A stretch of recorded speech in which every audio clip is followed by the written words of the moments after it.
When 2008 rolled around, the Gambino family was in good shape, bouncing back from the grandstanding reputation of its former boss, John Gotti. But in the world of the mob, when everything's quiet and going well, is when the FBI comes knocking. And that's exactly what they did in the early morning hours of February 7, 2008. 62 people were arrested, 25 of them members and associates of the Gambino family. The government handed down an 80-count indictment for charges that included, but were not limited to, racketeering, murder, construction extortion, loan sharking, and drug trafficking.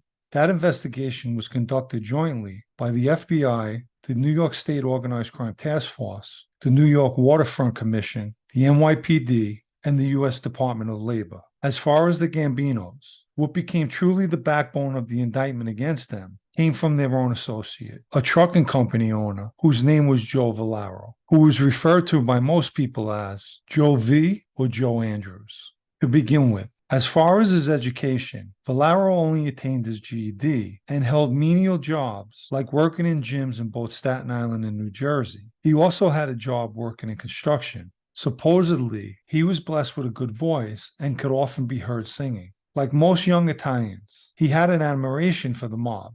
By 1997, Vollaro was in legal trouble for extortion and loan sharking and would serve time in a federal prison, and it was there that he met Nicky Corazzo, who at the time was a Gambino captain and doing time for a 1996 racketeering case out of Florida. Many viewers have asked where the mob finds associates, and most of those relationships are formed on the street, but prison is another mob breeding ground. Nicky Corazzo took a liking to Vollaro, and when Vollaro was released on December 14, 1999, he walked out of prison a Gambino associate belonging to Nicky Corazzo's crew. Naturally, Corazzo sent word out on the street and gave Vollaro instructions on who he should see once he gets out. Allegedly, Vollaro's father, Anthony, has been identified as a Gambino associate as well. He was known to run a big gambling ring in Staten Island that made up to $50,000 a day. Once released, Vollaro wasted no time, and with the Gambino's help, he began receiving lucrative contracts for his two trucking companies, Andrews Trucking, hence the nickname Joe Andrews, and Dump Masters.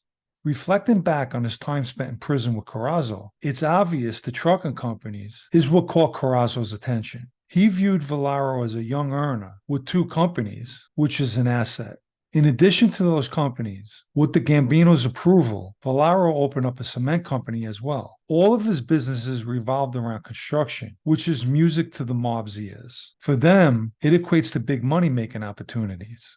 There's no question that Vollaro made money hand over fist. He bought a big house in the Pleasant Plains section of Staten Island and had a love for boats. In fact, he owned 3 speedboats, which he named Cat in the Act, No Limits, and All Fired Up.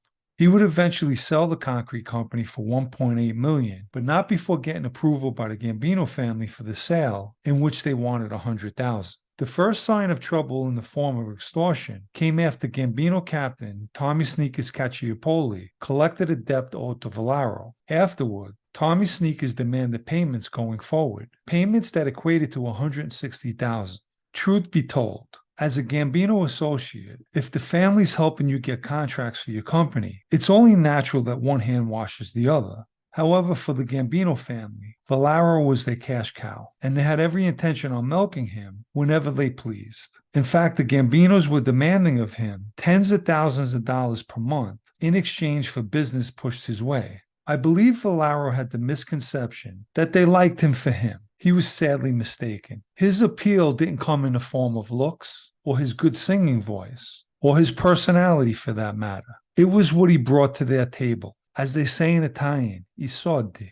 And due to the money that he was supplying the family, although his status was that of an associate, Vollaro was able to bypass speaking with soldiers and had direct contact with the captains in the family.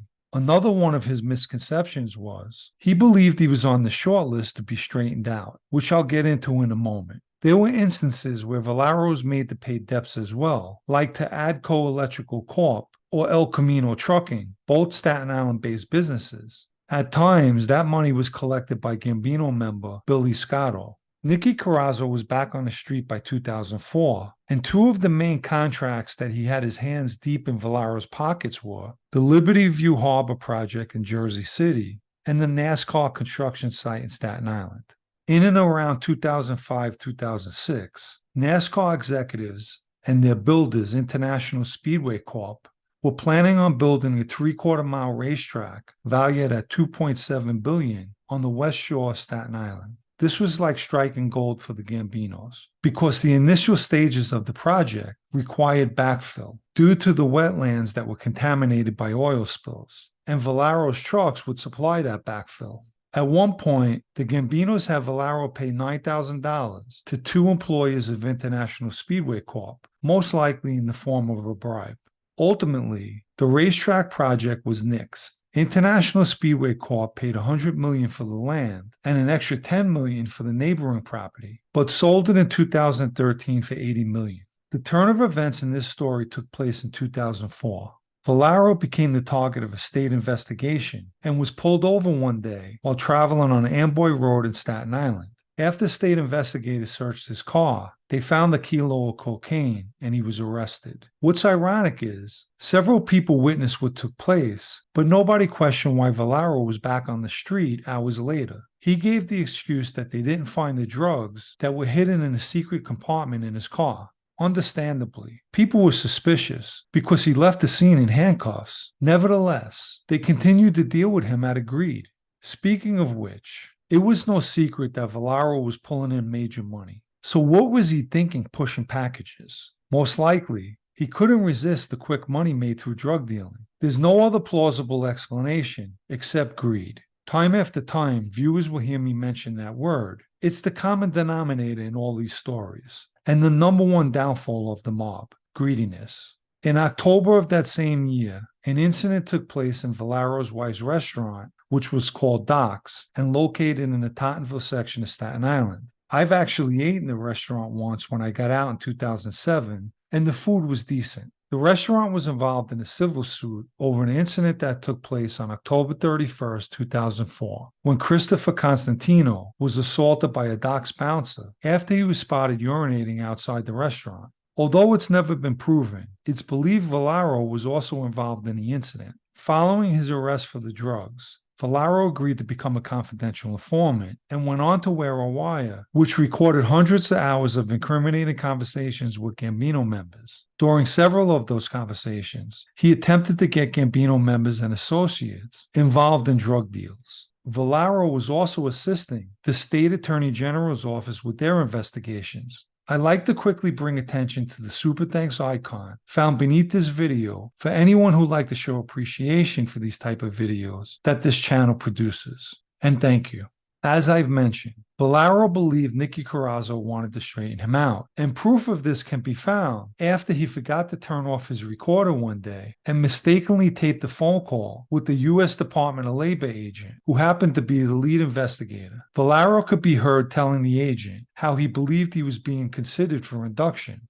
The people above you would love to have that with me. That's like batting 1,000 and getting 4 home runs and 4 bats. Why do you think he's asking me to get his son-in-law a job? They think I got big pull with everything on Staten Island. The he's referring to is Nicky Corazzo, and his son-in-law is Vinny Dragonetti, a Gambino member. Actually, Vinny's a nice guy who I would often see in the restaurant Bella Notte out on Long Island. In regard to being inducted, there was a time when Vollaro got himself into a big problem when he told someone that the Gambinos straightened him out, an offense that could be punishable by death. The rumor reached the ears of his first wife's uncle, Little Sammy Cosaro, who was a member of the Gambinos' Jersey faction. Cosaro brought it to the Gambinos. Luckily for Vollaro, he only received a tongue lashing from Jackie Nose over the incident. When the FBI pulled the plug on the investigation and made the arrest on February 7, 2008, as they arrested Dragonetti, his wife called her father, Nicky Corazzo, to warn him. And Corazzo was able to get out of his house before the FBI got there. He remained a fugitive for 3 months, and in May of 2008, he turned himself in to the FBI's New York City office. This was not long after he was featured on America's Most Wanted. According to the indictment, Jackie Nose D'Amico was the acting boss, Italian Don Cefalu was the underboss, and Jojo Corazzo was the family's consigliere. But in the street, it was common knowledge that Nicky Corazzo was ready and willing to step in as the official Gambino boss. I believe at the time, the family was operating under the direction of a panel.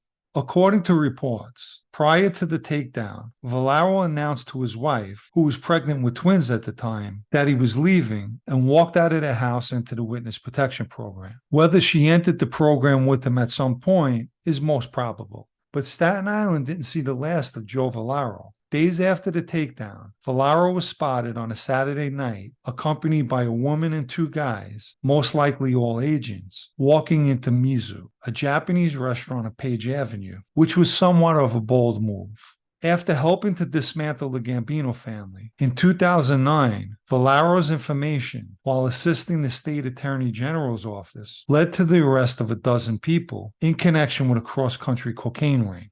One of the Gambinos arrested in court recorded in conversations with Vollaro was Ernie Grillo. In fact, Ernie would get shelved by the Gambinos after complaining and blaming Nicky Corazzo for all their legal troubles. According to Ernie and others, Corazzo was warned by inmates who knew Vollaro, who told Corazzo he was no good. But Corazzo disregarded the warnings and dealt with Vollaro anyway. Years later, the Sicilian faction would take Ernie off the shelf. Another person arrested on that case was their future boss, Frankie Cali, and numerous Gambino members. Sometime around 2014, I was relaying a message to say hello from a girlfriend's brother-in-law named Danny to Ernie. Immediately, Ernie's face turned red, and he told me, "Stay away from that piece of shit." Someone spotted him and that Joe V's father, Tony, at a South Jersey rest stop. They seen the guys and must have warned Joe V because he never showed up. Joe Valero pled guilty in 2008 to racketeering conspiracy, making false statements, and narcotics distribution. He wouldn't be sentenced until 2015, where he received time served.